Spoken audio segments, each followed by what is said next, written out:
Time for a Bloodshed Motors update. No, not on this car. On the 1966 Mustang convertible that's going all electric, fully AC powered. Done a lot of work on the quarter panels, door jambs, and everything like that while we've got the car torn down.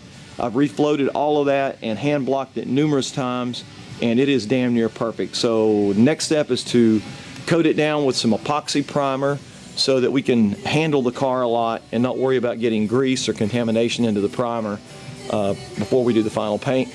The trunk area, we had gouged out all of the old seam sealer, and I found some damage here and there.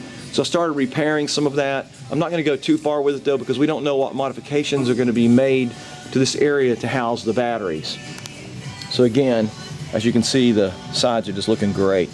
Now we got a really large pallet delivered this morning, and if you turn around, it's a pallet full of Dynacorn body parts. Very exciting. So I went ahead and unboxed one to inspect it, and here you can see it's a front fender. And I got to tell you, so far from looking at it, looks like a very quality piece. There's a few things here and there, but that's to be expected. Like there's a dent here where they've done some handling and work on the backside. Some grind marks where they were probably trying to clean it up a little bit.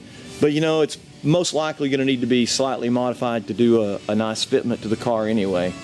Other thing that we've been doing is pretty exciting is I got to break out my plasma torch and spend a day or two cutting and grinding and removing old shock towers.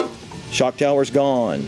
Now we have these nice holes. We're going to be inserting some Detroit Speed shock tower delete panels that are pretty cool because they actually have a slight shape to them that is reminiscent of a shock tower, but yet gives you back the whole open engine bay area.